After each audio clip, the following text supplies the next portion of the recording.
თქვენ უყურებთ მე-9 საათზე ჩვენი მოსმენა ასევე შეგიძლიათ რადიო უცნობზე FM 98. ბრიგადის გენერალი ვახტანგ კაპანაძე შეარაღებული ძალების გაერთიანებული შტაბის უფროსის პირველ მოადგილედ დაინიშნა, რაც ფაქტობრივად იმას ნიშნავს, რომ მალე ის გაერთიანებული შტაბის უფროსი გახდება.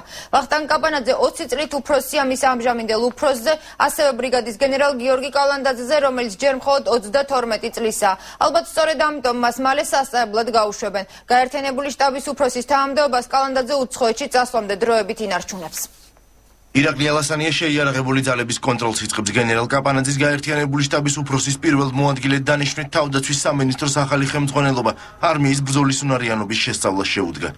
მინდა დაგარწმუნოთ საზოგადოება, რომ თავდაცვის სამინისტროს აქვს სრული პოლიტიკური სამოქალაქო კონტროლი თავდაცვის და შეიარაღებულ ძალებზე და ასევე აბსოლუტურად ჰარმონიული ურთიერთობა გაერთიანებულ შტაბებს და თავდაცვის სამინისტროს სამოქალაქო ნაწილს.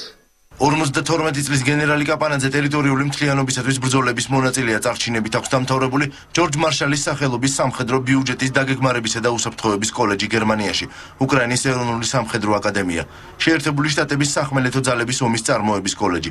დანიშვნამდე ის საგარეო დაზვერვაში მუშაობდა.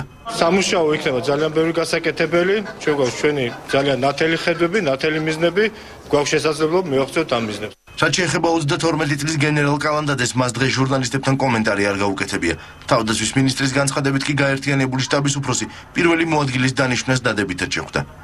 მქონდა საუბარი გენერალთან და მოვილაპარაკეთ, რომ ჩვენი შეიარაღებული ძალებისთვის და მისთვის პირადად უკეთესი იქნება, რომ მან კიდევ უფრო გაიღრმავოს სამხედრო ცოდნა და უახლოეს პერიოდში, როდესაც ეს საკითხი იქნება გადაწყვეტილი, საჯაროდ გარვაცხადებ. გაერთიანებული შტაბის უფროს 4 მოადგილე ყავს, რომელსაც თავდაცვის მინისტრის წარდგინებით შტაბის ხელმძღვანელი ნიშნავს. წინასწარი ინფორმაციით დანარჩენი 3 მოადგილეც უახლოეს დღეებში შეიცვლება.